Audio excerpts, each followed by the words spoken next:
Good afternoon. It's Wednesday, April 29th. I'm Laura Cornfield, and this is IBA News, broadcasting from Jerusalem. More Israelis were rescued today in Nepal as the number of those still unaccounted for since the devastating earthquake on Saturday that has killed more than 5,000 people has reportedly dropped to only one, 22-year-old Or Asraf from Lehavim in the Negev.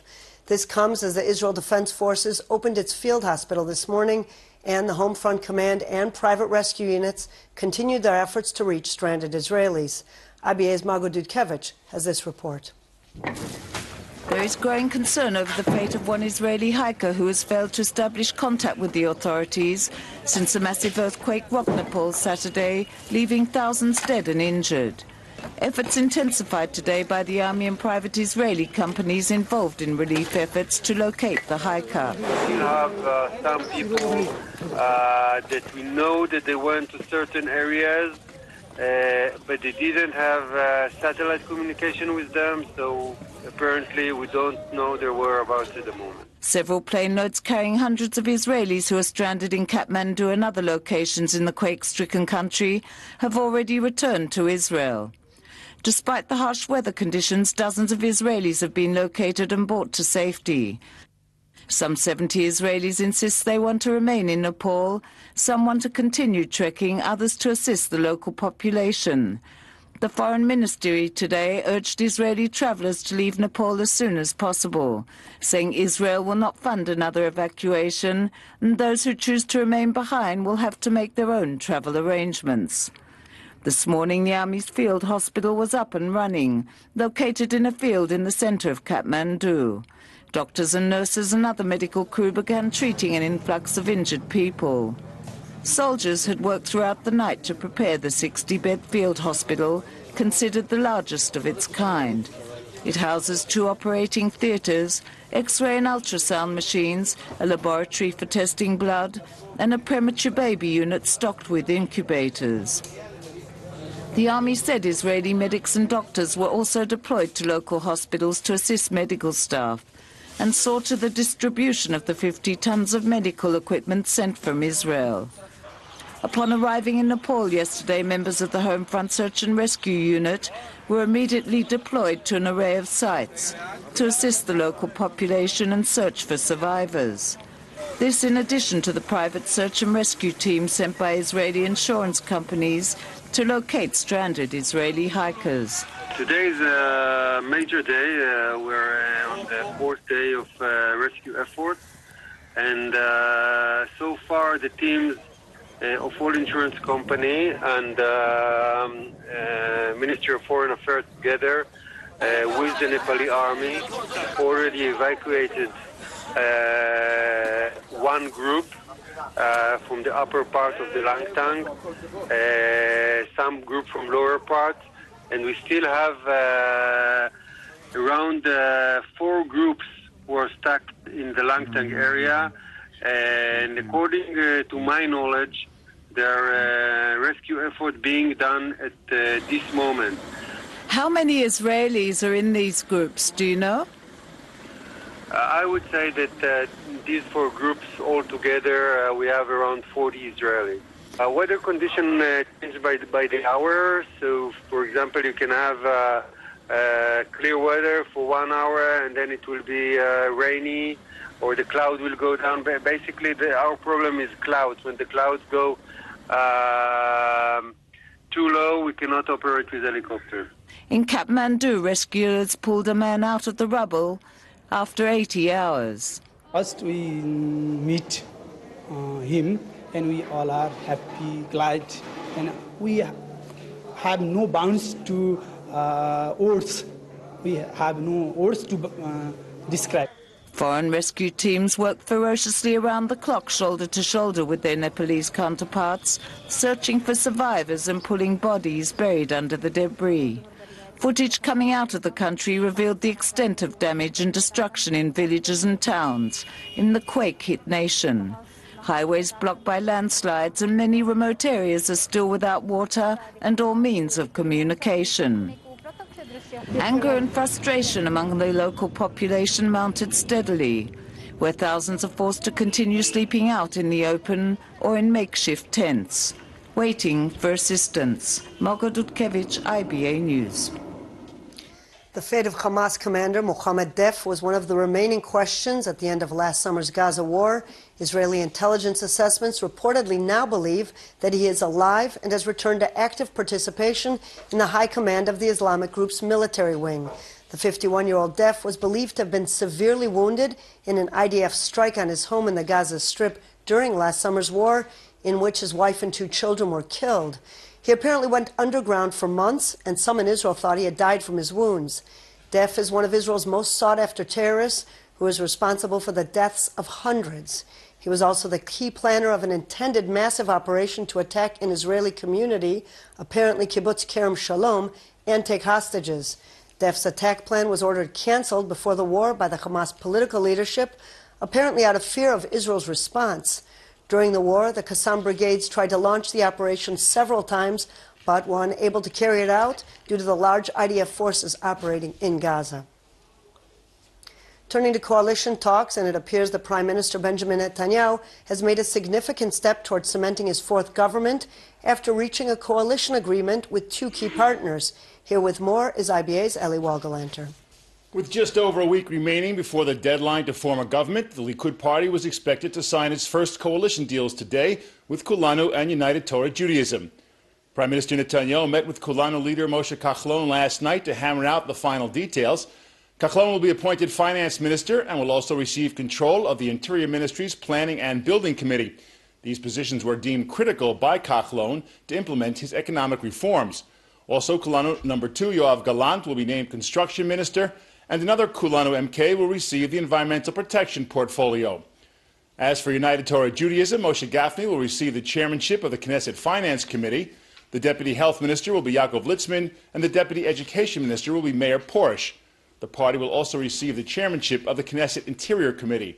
It has also been decided that criminal sanctions will be removed from the Universal Draft Law, and child benefits and stipends for yeshivot, which were slashed under former Finance Minister Yair Lapid, will be brought back to their previous levels. The agreement also stipulates a freeze on the controversial conversion law. Lapid, who heads the Yesh Atid party that sponsored those laws, now being rolled back, blasted the news, saying, "We are seeing a fire sale of everything that is important for Israeli society at the expense of taxpayers." The Prime Minister has completely surrendered to the demands of a non-Zionist party at the expense of the tax-paying and IDF-serving public. Meanwhile, Likud's talks with Bayit Yehudi remain stalemated. In addition to disagreements over ministerial portfolios, Bayit Yehudi is opposed to Shas receiving exclusive control of the Religious Affairs Ministry, and it also wants the next government to commit to not imposing a construction freeze in Judea and Samaria and Jerusalem. And talks between Likud negotiators and the Shas party have broken down due to demands made by party leader Aryeh Deri. Deri is insisting that unless Netanyahu agrees to his demand to remove the 18% value-added tax from basic items, he will not sign on. One Likud official was quoted saying that Deri has to get real, that while his party has only 7 seats, he continues making demands as if he is the major coalition partner. Laura? Thank you, Eli. The police officer who was caught on a security camera brutally assaulting an IDF soldier in uniform in Chulon on Sunday will be fired. That was a word from Police Commissioner Yochanan Danino, who said there is no place for officers like this in the ranks.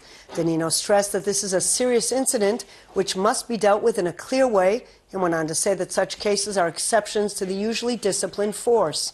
Officials emphasized that the volunteer who also took part in the assaulting the officer was removed from police service and will not return.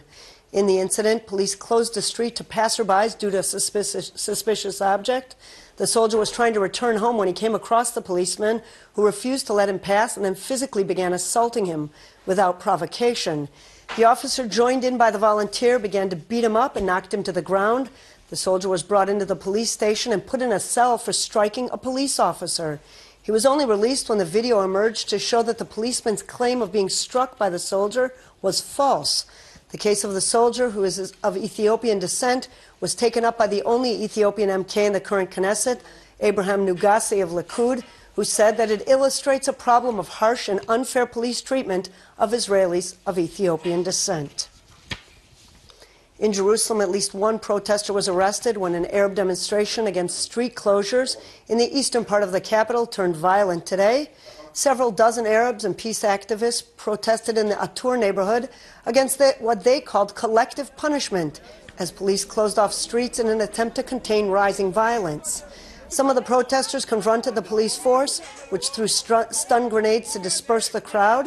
The police said riot control methods were used to disperse the protesters after they blocked streets and hurled stones. Returning now to the disaster in Nepal, and in an ironic coincidence, just several hours before the earthquake struck, 3 doctors from Nepal took off to Israel to participate in the 12th International Trauma Course that is being held at Rambam Hospital in Haifa. The annual 2-week training course is sponsored by the Foreign Ministry and brings together doctors from countries around the world to teach them how to deal with mass casualty incidents and to develop their abilities to handle large-scale trauma situations. Now their job will be to return to Nepal and implement what they had learned. The 3 senior physicians established contact with their families in the emergency zone. One of them just yesterday spoke with her 8-year-old son. Then I was really worried. I knew they were safe, but then when I talked to him, it was like they're living outside on the ground, and it was raining. So it was pretty difficult for me, like talking to my son. And they have this fear of the shake every day. It's been coming after the aftershocks are still coming, and they still cannot go inside. And I cannot imagine the rest of the country living in the same fear of that they might get struck again. We have been thinking, in fact, we were discussing this. If this training center, if this training that we are receiving now, we had received a little earlier, or if that earthquake had occurred a little later, then we would be, really useful to this situation actually. We decided to leave the course, but our relatives, our family members, all of them are safe, and our colleagues are already involved in the rescue, and team from the different countries are already arrived in the Kathmandu. I was here last year also for this course, and then I had to go back because my father passed away, so I could not complete it. 525 Nepalese citizens are currently studying here in Israel and remain very concerned over the situation in their homeland. 160 of the Nepalese are enrolled at the ACAT International Center for Agricultural Training at Sapir College in Sderot, where they have been gathering together for daily prayer vigils on behalf of their relatives and loved ones back home. What can I do? I speak, I don't. I miss all time. I miss my country, my family, my daughter. We are all difficult situation. What eat, what drink? No have water, no have food. I could not get a sleep. Even Saturday, no. Even on Sunday also. Last night also, I could not get a good sleep. Even me, my house damaged, and that cousin died, and like this types of problem, most of the people have in our country. I want to cry, but how to? Because I am a strong man. I need to go Nepal and then rebuilding about this. So I just thinking this, this is my responsibility, so I don't want to cry. When I see pictures of the country, yeah, it is really, really hurtful, that is sure. Really hurtful. And we cannot control it, that is sure. The U.S. Senate has rejected an effort to require any nuclear agreement with Iran to be considered an international treaty, which would have forced any deal to be ratified by 2/3 of the Senate. The vote was 57-39 to reject the measure, which Republican Ron Johnson offered as an amendment to a bill requiring an Iranian nuclear deal be reviewed by Congress. Majority Leader Mitch McConnell and other top Republicans were among those voting for the amendment, despite an emotional appeal from Bob Corker, the Republican chairman of the Senate Foreign Relations Committee and author of the bill requiring congressional review for a nuclear agreement.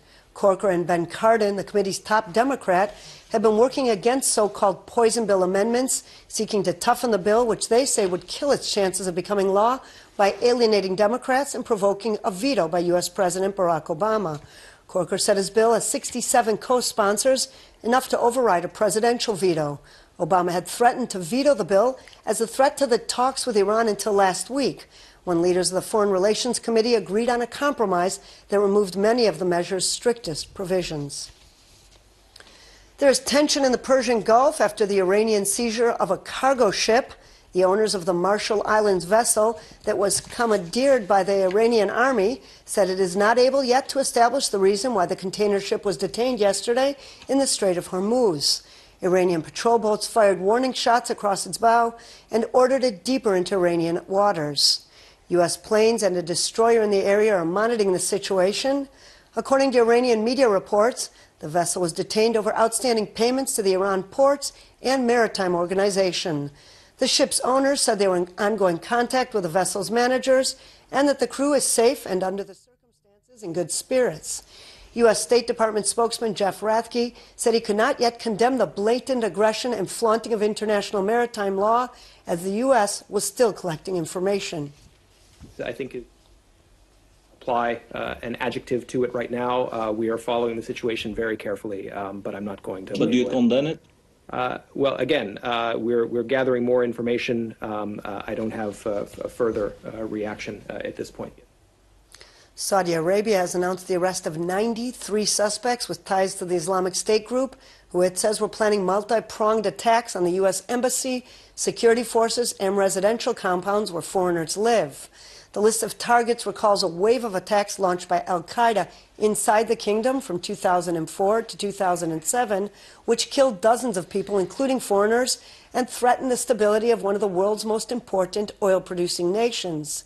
The Interior Ministry spokesman said there have been 5 IS-related attacks across the kingdom in recent months that have killed 15 civilians and security personnel, but emphasized that Saudis have largely ignored the IS group's calls to take up arms. Meanwhile, Saudi Arabian King Salman today removed his half-brother, Prince Mukrin, from the post of Crown Prince and named his nephew, Prince Mohammed bin Nayef, the country's interior minister, in his place. The post of Crown Prince secures bin Nayef as the most likely successor to Salman. He is widely known as Saudi Arabia's counterterrorism czar and was previously deputy Crown Prince. Turning to Baltimore, where the situation remains tense but appears to have calmed down, a line of police behind riot shields hurled tear gas canisters and fired pepper spray at as many as 200 protesters last night to enforce a citywide curfew imposed after the worst outbreak of rioting in Baltimore since 1968. Demonstrators threw bottles at police and picked up the canisters and hurled them back at officers, but the crowd rapidly dispersed and was down to just a few dozen people within minutes. The clash came a day after a day of high tension but relative peace in Baltimore, as thousands of police officers and National Guardsmen poured in to try to prevent another round of looting and arson like the one that rocked the city on Monday. It was the first time since the assassination of the Reverend Martin Luther King Jr. in 1968 that the National Guard was called out in Baltimore to quell unrest. The racially charged violence on Monday was set off by a case of Freddie Gray, a 25-year-old African-American who died of a spinal cord injury under mysterious circumstances while in police custody. Argentinian Foreign Minister Hector Timerman has quit his membership in the AMIA Jewish organization, targeted by a deadly bombing in 1994. He announced his decision in a letter to AMIA, criticizing its leaders for blocking a deal with Iran to jointly probe the country's worst terrorist attack, saying he was once proud to be a member of the Jewish group, but now it's put its country to shame. Former Iranian officials have been on an Interpol capture list for years, but Argentinian prosecutors have never been able to question them. Timerman promoted the 2013 accord with Iran as a way to reach the truth behind the unsolved bombing. AMIA and some other groups have criticized the deal, saying Tehran has failed to cooperate and turn over suspects in the bombing that killed 85 people. The Joint Truth Commission was approved by Congress, but it has not been implemented because two of Argentine's courts ruled it unconstitutional, and it is now under review. Days before he was found dead on January 18th, Alberto Nisman, the chief prosecutor investigating the case, accused President Cristina Fernandez and Timerman of helping shield the Iranian officials allegedly behind the bombing. Argentina's justice system has dismissed the accusations. In more local news, Jerusalem police have arrested a woman on suspicion of setting a fire at a gas station on the capital's Bethlehem Road yesterday. Security camera footage shows the woman approaching a man who was filling his tank. She apparently asked him for a cigarette, and he refused. She then pulled out a lighter and put the flame next to the fueling nozzle, causing an immediate fire. The car owner had enough presence of mind to quickly pull the nozzle out of the car, most likely preventing the fire from spreading into the gas pump and causing a huge explosion. The female suspect, arrested soon after the incident, denies the accusations against her. Danny Bitton, father of superstar singer Eyal Golan, will serve 2 years in prison.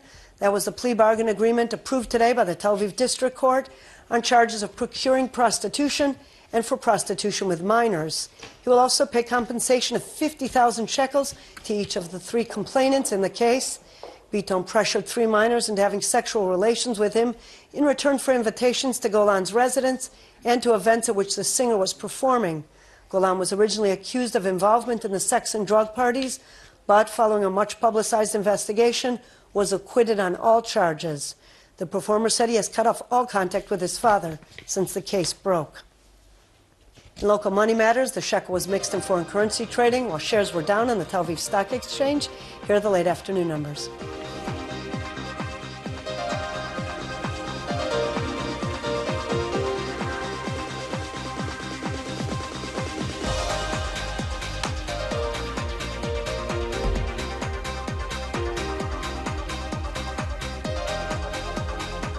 Turning to the weather, and the Sharav heat wave is expected to break later this evening, and temperatures will drop significantly tomorrow. Here are the highs and lows at home and abroad for the next 24 hours.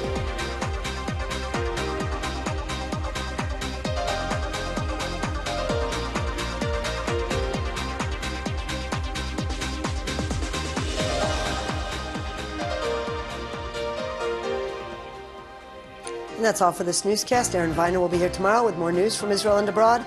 Until then, I'm Laura Cornfield, wishing you a great evening and shalom from Jerusalem.